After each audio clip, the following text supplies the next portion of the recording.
네, 안녕하십니까. 저는 한양대학교 병원 이비인후과의 태경 교수라고 합니다. 특히 갑상선암과 두경부암에 대한 로봇 수술을 주로 하고 있고요. 로봇 갑상선 수술 중에서 특히 구강을 통한 경구강 로봇 갑상선 수술을 제가 요즘에 시행을 많이 하고 있고, 세계적으로 이 술식을 하시는 분들이 많지 않기 때문에 외국에서 많은 의사들이 저에게 연수를 오고 있습니다. 현재까지 전 세계 40여 극 이상에서 70여 명 이상의 의사들이 저에게 단기간, 장기간으로 연수를 왔는데요. 그들이 주로 궁금한 건 제가 로봇 갑상선 수술에 있어서의 세계적인 선두주자 역할을 하고 있고, 또 새로운 갑상선 수술법을 개발했기 때문에 보고 또 배우러 오고 있는 그런 실정입니다.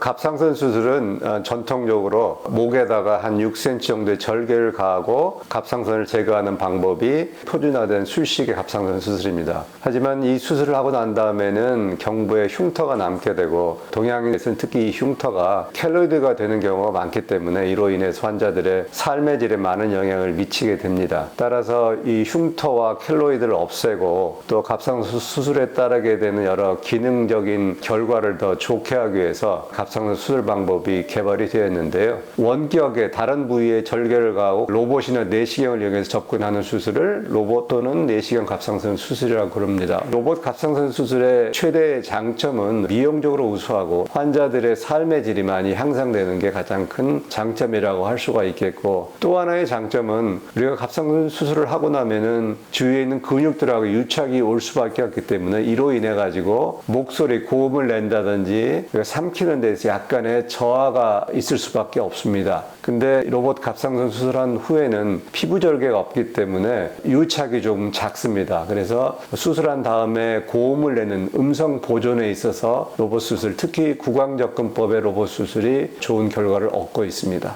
이 원격으로 접근하는 부분에 따라 크게는 4가지 방법이 주로 선호가 되고 있습니다. 하나는 구강을 통해서, 입을 통해서 접근하는 방법이 있고, 겨드랑이를 통해서 접근하는 방법, 귀 뒤를 통해서 접근하는 방법, 또 하나는 유방을 통해서 접근하는 방법 해서 4가지가 가장 많이 쓰이게 되는데, 미용적으로나 기능적으로 봤을 때 저는 구강으로 접근하는 구강 접근법을 선호하고 있습니다.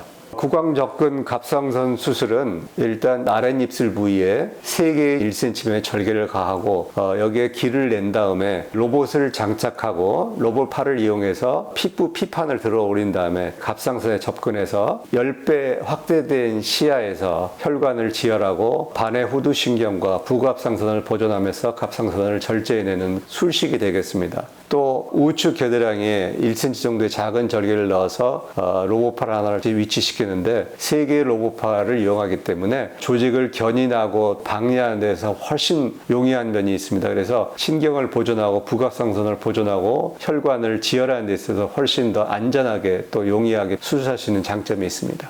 입안부터 갑상선까지 접근하는 길이가 가장 짧아서 다른 갑상선 수술에 비해서 수술에 따른 합병증 이완율이 작은 게 장점이 되겠고, 미용적으로 환자들이 가장 선호하는 방법이 될 수 있습니다. 네, 이번에 6개의 국제학회, 아시아 태평양 갑상선외과학회, 미국의 갑상선학회, 내분비외과학회, 미국의 두경부외과학회, 그리고 남미의 갑상선학회, 유럽의 내분비외과학회에 같이 참여를 하여서 이 로봇을 이용한 원격 접근 갑상선 수술에 대한 국제적인 권고안을 이번에 발표하게 되었고, 제가 이 연구에 있어서 제1저자와 동시에 교신저자로서 주된 역할을 하였습니다. 네, 이번 국제 권고안에는 23개의 권고안을 채택을 했습니다. 23개 안을 크게 이제 4가지로 나눠서 분류를 해보면은, 첫째, 어떤 환자에게 이 수술을 적용하는지에 대한 권고안을 제시했고, 두 번째는 어떤 의사가 어떤 훈련으로 이 수술을 접근해야 되는 데에 대한 권고안을 했고, 또 하나는 주로 4가지 술식이 많이 이용되는데, 구강을 통한 접근법, 겨드랑이를 통한 접근법, 귀 뒤를 통한 접근법, 유방을 통한 접근법, 이 4가지 술식에 대한 장단점과 적응증을 어떻게 해야 될지를 마련했고, 또 하나는 이 수술을 받고 나서의 합병증과 수술을 한 다음에 음성이라든지 연화라든지 종양학적인 치유율이라든지 이런 수술의 결과를 발표한 크게 4가지 권고안으로 분류될 수가 있습니다. 로봇 갑상선 수술을 어느 환자한테 적용해야 될지가 상당히 중요한 이슈가 되는데요. 적절한 환자는 암의 크기가 일단 작은 저위험성의 갑상선 암 환자들에 대해서 주로 적용이 되겠고, 림프절 전이가 많다든지 주위장기를 침범한 그런 환자에 있어서는 적응증이 안 되겠습니다. 크게 네 가지 로봇 갑상선 수술에 대해서 말씀을 드렸는데, 먼저 구강을 통한 접근법은 피부에 흉터가 없기 때문에 가장 미용적으로 우수하고, 또 갑상선까지 접근하는 길이가 짧기 때문에 수술에 따른 손상이 작다고 생각하시면 되고, 또 수술하고 나서 음성 변화라든지 이런 면에서 장점을 얻을 수가 있고, 또 양쪽 갑상선을 동시에 절제할 수 있는 전절제술이 아주 용이하다는 장점이 있습니다. 그리고 이제 겨드랑이나 귀들을 통하는 방법도 하나의 방법이 될 수가 있는데, 이것들은 전절제, 갑상선 양쪽을 동시에 띄는 수술을 하는 경우에는 반대쪽으로 접근하기가 조금 어렵기 때문에 제한점이 있는 걸 이해를 하시면 되겠고, 그다음에 유방하고 겨드랑이를 통해 접근하는 방법은 물론 전절제술이 가능하긴 하지만은 그 유방절개를 가하는 거에 대해서 어떤 분들은 싫어하기 때문에 이게 또 하나의 단점으로 말할 수 있습니다. 그럼 이 수술은 어떠한 의사들이 해야 되는 권고안도 있는데, 로봇 갑상선 수술은 수식적으로 어렵기 때문에 충분히 훈련된, 그리고 갑상선 수술을 전문적으로 하는 의사가 교육 단계를 거쳐가지고 이 로봇 갑상선 수술을 시행하는 것을 권고하고 있습니다. 로봇 갑상선 수술 후에 수술의 결과는 합병증도 비슷하고, 암을 치유하는 치유율도 비슷하고, 삼키거나 음성이나 이런 면에서도 비슷한 면을 보여서 훌륭하다 할 수 있겠으나, 충분히 훈련된 상태에서 수술을 시행을 해야 하겠습니다.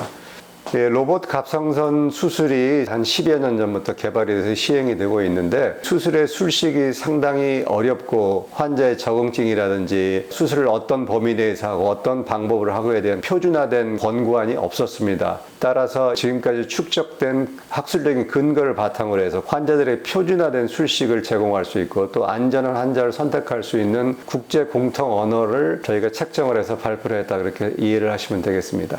아시아 태평양 지역에 있는 모든 갑상선 수술을 하시는 분들을 모시고 아시아 태평양 갑상선 외과학회를 창립을 했고, 지금 12년 정도가 지났는데 세계적으로 갑상선 수술을 선도하는 그런 학회로 발전한 것을 창립자의 입장에서 아주 보람도 있게 생각을 하고 있습니다.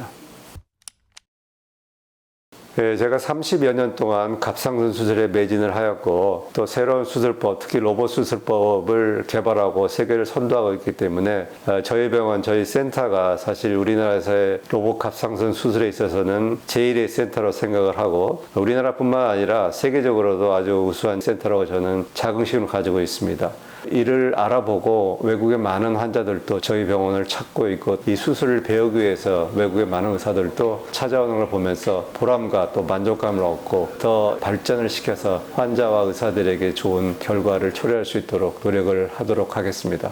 갑상선암이 천천히 자라기 때문에 관찰하다가 수술하는 이런 적극적 관찰법도 하나의 대안으로 제시가 되고 있습니다만은, 수술이 필요한 경우는 수술이 표준 치료이기 때문에 흉터라든지 다른 합병증이 무서워서 수술을 미루는 과를 범하지 않기를 바라겠습니다. 한양대병원에서는 환자들에게 아주 최선의 결과를 얻기 노력하고 있기 때문에 저희 의료진을 믿어주시고 의료진의 권고에 따라서 수술을 하시면 좋을 거로 생각을 합니다.